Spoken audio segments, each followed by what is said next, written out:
Resumen del libro de Levítico, parte número 3.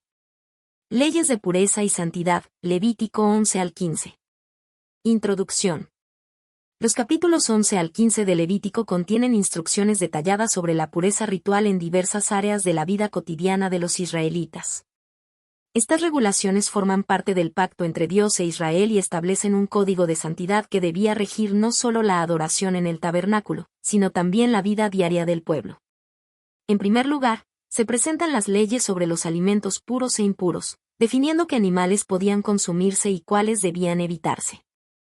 Esta distinción no solo promovía la salud y la higiene, sino que también reforzaba la identidad del pueblo escogido, separándolo de las prácticas de las naciones vecinas. Luego, se abordan las normas de impureza relacionadas con el parto, estableciendo periodos específicos de purificación para las mujeres después de dar a luz. Además, Dios instruye a los sacerdotes sobre la detección y el tratamiento de enfermedades de la piel, especialmente la lepra, que no solo afectaba a los individuos, sino también a objetos y viviendas. El diagnóstico y aislamiento de los afectados eran esenciales para mantener la comunidad libre de contaminación. Asimismo, se establecen rituales para la purificación de quienes se recuperaban, enfatizando la restauración tanto física como espiritual. Finalmente, se regulan las impurezas corporales derivadas de secreciones naturales o anormales, estableciendo normas específicas para la purificación de quienes las experimentaban. Estas leyes no solo preservaban la salud, sino que también aseguraban que aquellos que participaban en la adoración a Dios lo hicieran en un estado de pureza ritual. A través de estas regulaciones, Dios enseñaba a su pueblo a distinguir entre lo santo y lo profano, resaltando la importancia de la obediencia, la pureza y el respeto por su presencia. Estas leyes no eran meras restricciones externas, sino una forma de recordar constantemente la necesidad de vivir de acuerdo con la voluntad divina y mantener una relación cercana con Él. Capítulo 11. Animales puros e impuros.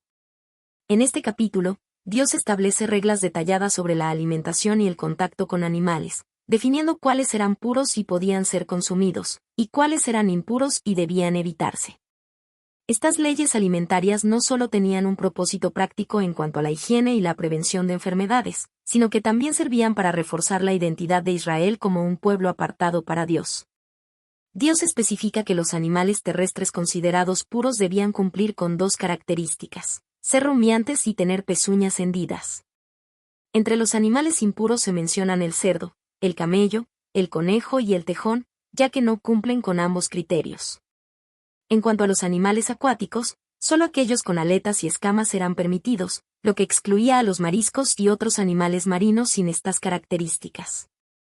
Las aves también estaban sujetas a regulaciones específicas. Se prohíbe el consumo de aves de rapiña, carroñeras y otras especies que se alimentan de sangre o cadáveres, como el buitre, el cuervo, el águila y el murciélago. Asimismo, se enumeran insectos impuros, aunque ciertos tipos de langostas y saltamontes eran permitidos para el consumo. Además de las restricciones alimentarias, Dios instruye a los israelitas sobre la impureza ritual derivada del contacto con los cadáveres de animales impuros. Si alguien tocaba un animal muerto, debía seguir un proceso de purificación antes de poder participar en actividades religiosas. Se enfatiza la necesidad de evitar la contaminación ritual y de mantener una vida de santidad en todos los aspectos, incluyendo la alimentación y la interacción con el mundo natural. Estas leyes diferenciaban a Israel de otras naciones y le recordaban su llamado a la santidad. La obediencia a estas regulaciones no solo protegía su bienestar físico, sino que también reforzaba su relación con Dios, destacando la importancia de la pureza en la vida cotidiana del pueblo escogido. Capítulo 12. Leyes de pureza después del parto. En este capítulo, Dios establece normas específicas sobre la pureza ritual de la mujer después de dar a luz. Estas regulaciones están relacionadas con el concepto de impureza ceremonial, que no significaba pecado, sino una condición temporal que impedía participar en actividades religiosas hasta que se cumpliera el proceso de purificación. Cuando una mujer daba a luz a un hijo varón, se le consideraba impura por 7 días, un periodo similar al de la menstruación. En el 8º día, el niño debía ser circuncidado, marcando su entrada en el pacto de Israel con Dios. Luego, la madre debía permanecer 33 días en un estado de purificación, durante los cuales no podía tocar nada sagrado ni entrar al tabernáculo. Si la mujer daba a luz a una hija, el tiempo de impureza era el doble, 14 días de impureza inicial y 66 días adicionales de purificación. La razón de esta diferencia no se explica directamente en el texto, pero algunos estudiosos sugieren que podría estar relacionada con las normas culturales de la época o con el simbolismo de la maternidad en la transmisión de la vida. Después del periodo de purificación, la mujer debía presentar una ofrenda en el tabernáculo como acto de expiación y restauración a la pureza ritual. La ofrenda consistía en un cordero de 1 año para holocausto y una tórtola o paloma para expiación por el pecado. Sin embargo, si la mujer no tenía los medios para ofrecer un cordero, se le permitía presentar 2 tórtolas o 2 palomas, una para el holocausto y otra para la expiación. Estas leyes enfatizan la santidad de Dios y la necesidad de purificación en eventos relacionados con la vida y la reproducción.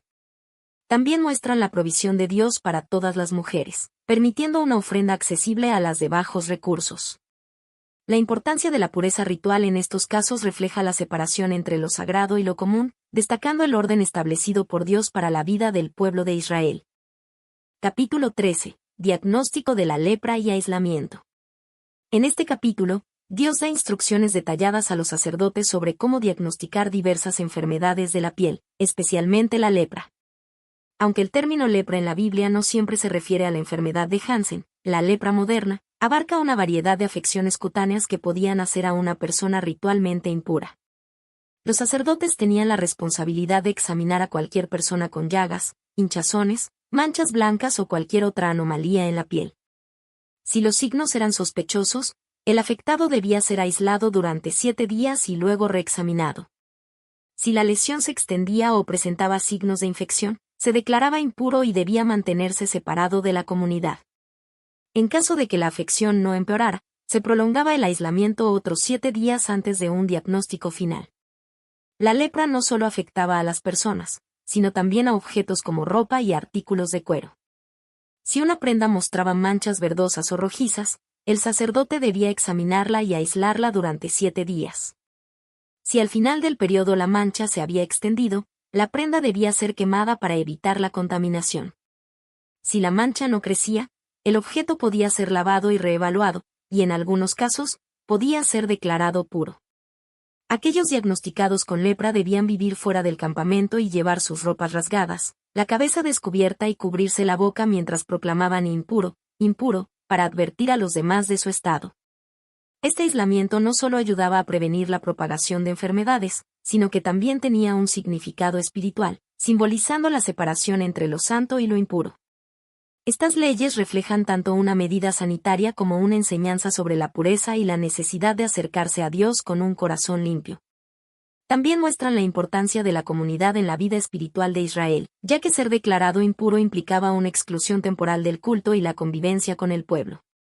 Capítulo 14. Purificación del leproso. Este capítulo detalla el proceso de purificación de una persona que ha sanado de la lepra y busca ser restaurada a la comunidad y al culto en el tabernáculo.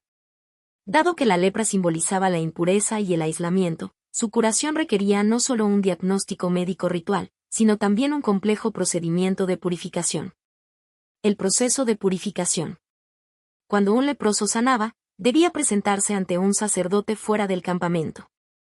El sacerdote examinaba su piel y, si confirmaba su curación, iniciaba el ritual de purificación. Se traían 2 aves limpias, madera de cedro, escarlata e hisopo. Una de las aves era sacrificada sobre agua corriente en un recipiente de barro, y con la sangre de ésta se rociaba 7 veces al leproso. Luego, la otra ave era soltada en el campo abierto, simbolizando la purificación y el restablecimiento de la persona en la sociedad. Después de este ritual inicial, el leproso debía lavar sus ropas, afeitarse todo el cuerpo y bañarse completamente con agua, tras lo cual podía regresar al campamento.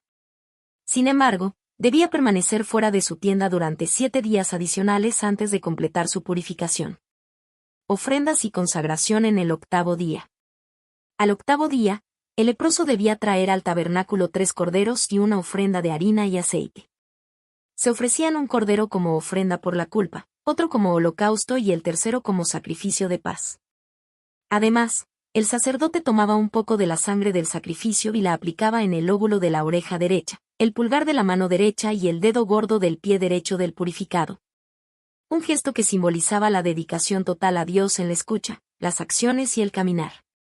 Luego, se realizaba un rito similar con el aceite, derramando parte sobre la cabeza del purificado en señal de consagración.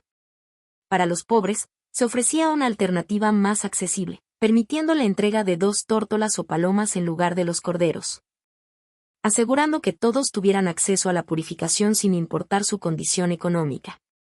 Purificación de casas afectadas.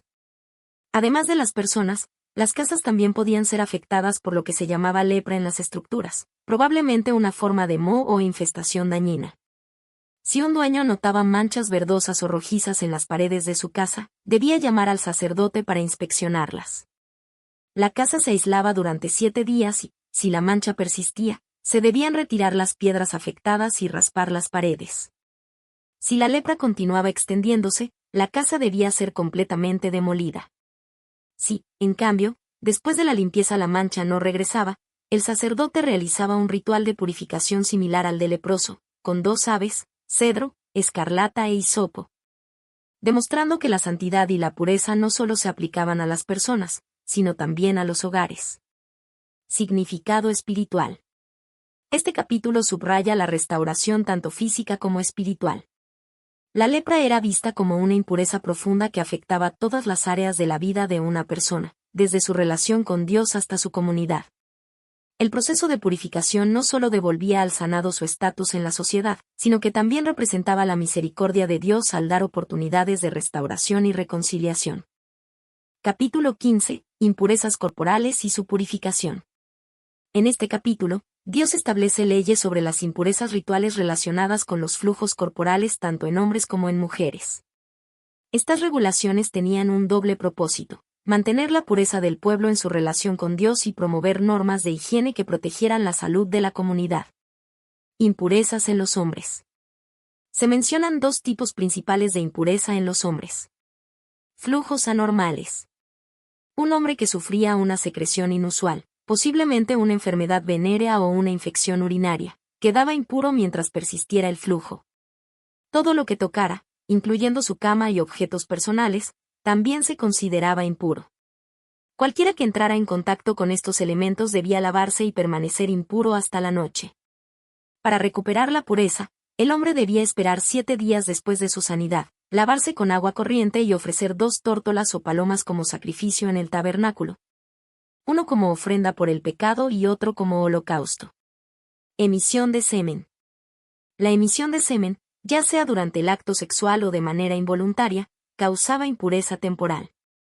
Tanto el hombre como la mujer involucrados debían bañarse y quedaban impuros hasta la tarde.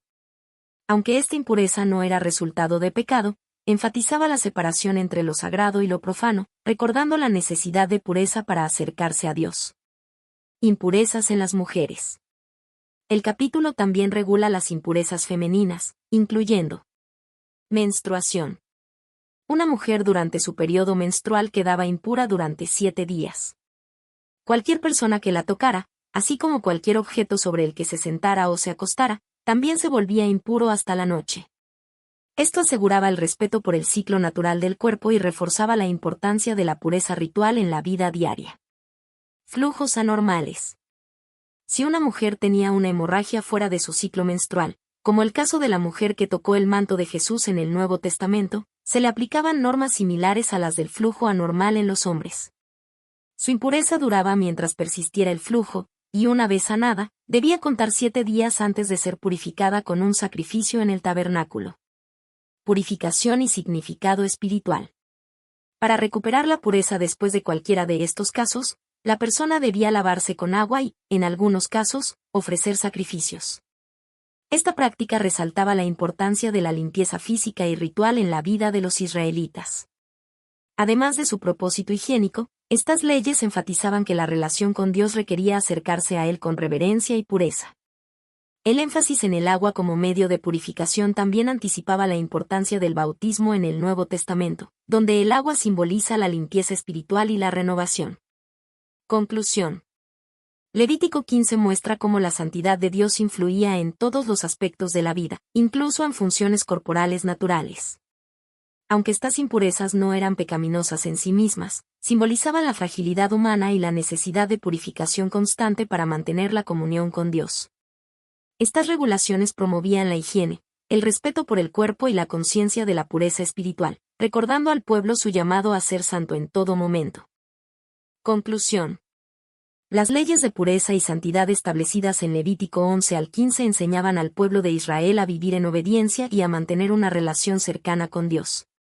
Estas regulaciones no solo promovían la higiene y la salud en la comunidad, sino que también tenían un propósito espiritual más profundo.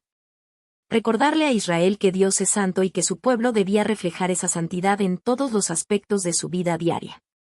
La distinción entre lo puro y lo impuro ayudaba a los israelitas a desarrollar una conciencia de lo sagrado, reconociendo que incluso los actos más cotidianos, como la alimentación, la salud y la interacción con los demás, estaban bajo la autoridad de Dios. Sin embargo, estas leyes también mostraban la fragilidad humana y la imposibilidad de alcanzar la pureza perfecta por medios propios. La impureza no se limitaba al ámbito físico, sino que simbolizaba el pecado y la necesidad de restauración espiritual. Para superar esta separación, Dios proveyó un sistema de sacrificios y rituales de purificación, mediante los cuales el pueblo podía ser limpiado y reconciliado con Él. Con la llegada de Jesús en el Nuevo Testamento, se introdujo una comprensión más profunda de la pureza. Cristo enseñó que la verdadera impureza proviene del corazón y no solo de las acciones externas. Marcos 7, 15. A través de su sacrificio en la cruz, Jesús cumplió y superó las leyes de purificación del Antiguo Testamento, ofreciendo una limpieza espiritual definitiva basada en la fe y la gracia. Ahora, en lugar de depender de rituales externos, los creyentes son llamados a buscar la pureza interior a través de la transformación del corazón y la comunión con Dios. Levítico 11 al 15 nos recuerda que Dios anhela un pueblo santo, apartado para Él, que refleje su carácter en todo lo que hace. Aunque ya no estamos bajo la ley mosaica, estos principios siguen siendo relevantes, invitándonos a vivir con integridad, a cuidar nuestro cuerpo y nuestra alma, y a buscar a Dios con un corazón limpio y sincero.